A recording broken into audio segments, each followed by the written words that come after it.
Holiday romance episode 1। Jeju island का शांत किनारा सुबह के 7 बजे समुद्र के किनारे सफ़ेद रेत पर सूरज की पहली किरणें पड़ रही थी। सियो जुन 25 साल का एक सफल पर थका हुआ आर्किटेक्ट अपने जैकेट की कॉलर ऊपर किए हुए समुद्र की लहरों को देख रहा था। वह सियोल की भागदौड़ भरी जिंदगी से दूर दिमाग को शांति देने के लिए यहाँ आया था। उसके हाथ में एक नोटबुक थी जिसमें उसने अपने अधूरे डिज़ाइन स्केच बनाए थे। अचानक एक तेज हवा का झोंका आया और उसकी नोटबुक उसके हाथ से छूटकर किनारे पर दूर जा गिरी। तभी पास में बैठी एक लड़की मिराय 24 साल की एक उत्साही स्वतंत्र वेबटून आर्टिस्ट जो अपने आईपैड पर कुछ बना रही थी, दौड़कर उस नोटबुक को उठाती है। मिराय ने एक आरामदायक ओवरसाइज स्वेटर पहना हुआ था। उसके चेहरे पर सूरज की रोशनी पड़ रही थी। मिराय ने मुस्कुराते हुए कहा, आपकी नोटबुक आवाज़ थोड़ी शरारती है ना?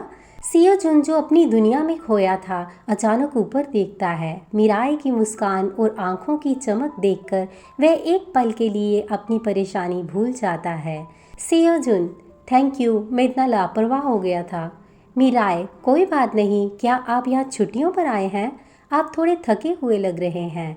सियो जुन नोटबुक वापस लेता है। उसे मिराय की सीधी सादी बिना किसी दिखावे की बात अच्छी लगी थी।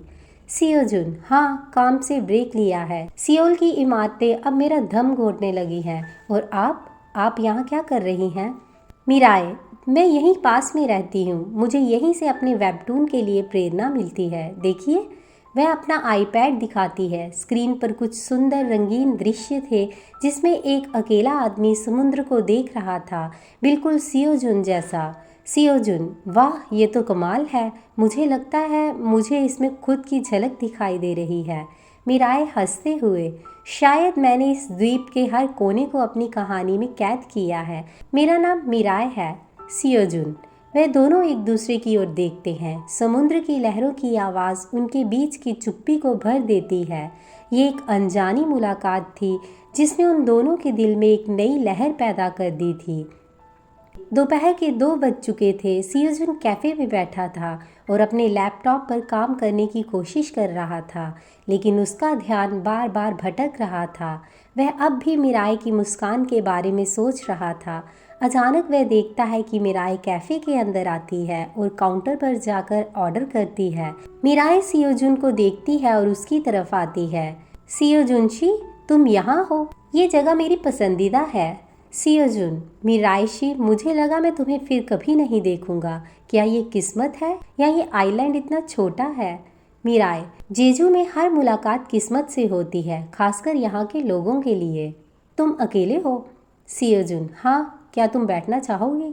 मिराय बैठ जाती है। वह अपनी वेबटून के बारे में बताती है जिसका नाम है 7 दिन की चांदनी, और सियो जुन अपनी इस इमारत के डिज़ाइन के बारे में बताता है जो उसने अभी तक पूरी नहीं की है। मिराय, तो तुम्हारे डिज़ाइन में क्या कमी है? क्यों अटके हुए हो? सियो जुन लंबी सांस लेता है। पता नहीं, मुझे लगता है कि मैं इमारतें बनाता हूँ लेकिन उनमें रूह नहीं डाल पाता। वे सुंदर होती हैं लेकिन उनमें वो गर्माहट नहीं होती जो किसी घर में होनी चाहिए। मिराय धीरे से अपना हाथ बढ़ाती है और टेबल पर सियो जुन के हाथ के पास रखती है। गर्माहट दीवारों में नहीं होती सियो जुन, गर्माहट तो उन लोगों के दिलों में होती है जो उस जगह पर रहते हैं। शायद तुम्हें अपनी इमारत के डिज़ाइन से पहले अपने दिल को थोड़ा खोलना चाहिए। सियो जुन मिराय की आंखों में देखता है। उसकी बात में सच्चाई थी। उसका दिल जो सियोल की ठंडी इमारतों में जम गया था, उसे आज जेजू की एक साधारण लड़की की बातों से एक नई उम्मीद की किरण मिली थी। सियो जुन, शायद तुम सही कह रही हो मिराय। मिराय मुस्कुराती है। हाँ, चलो मैं तुम्हें अपनी एक सीक्रेट जगह दिखाती हूँ जहाँ से पूरे आइलैंड का नज़ारा दिखता है। शायद उससे तुम्हें अपने डिज़ाइन के लिए वह गर्माहट मिल जाए। सियो जुन हंसते हुए कहता है, ठीक है, चलो। जैसे ही वे कैफ़े से बाहर निकलते हैं, जेजू की हल्की धूप उन दोनों पर पड़ती है। एक आर्किटेक्ट जिसे रूह की तलाश थी और एक आर्टिस्ट जिसके पास गर्माहट थी, उनके सफ़र की शुरुआत हो चुकी थी। जेजू आइलैंड के ऊंचे पूर्वी सिरे पर एक छिपी हुई हरी भरी पहाड़ी थी जहां से नीला समुद्र और नीचे बसा छोटा सा गांव बहुत खूबसूरत दिखता था। शाम के 5:30 बजे थे। सूर्य अस्त हो रहा था। मिराई और सियोजुन पहाड़ी पर एक पुराने पत्थर के बेंच पर बैठे थे। उनके सामने सूरज धीरे धीरे डूब रहा था और पूरा आसमान नारंगी और गुलाबी रंगों से रंग रहा था। सियोजुन, ये जगह अविश्वसनीय है। मुझे विश्वास नहीं होता कि मैंने इसे गूगल मैप पर नहीं देखा। मिराई हंसते हुए कहती है, क्योंकि ये सिर्फ उन लोगों के लिए है जो इसे महसूस कर सकते हैं, ढूंढ नहीं सकते। मेरी दादी कहती थी कि ये वह जगह है जहां आत्मा सांस लेती है। मिराई एक छोटी थर्मस से गर्म हर्बल टी निकालकर सियोजुन को देती है। सियोजुन चाय पीते हुए कहता है, आत्मा सांस लेती है? मुझे लगता है कि मेरी इमारत के डिज़ाइन में यही कमी है। उनमें भावना नहीं है। वह अपनी नोटबुक खोलता है और अपने स्केच दिखाता है। कांच और स्टील की ऊंची नुकीली इमारतें। मिराई स्केच देखते हुए धीरे से कहती है, तुम इन्हें सुंदर मानते हो, है ना?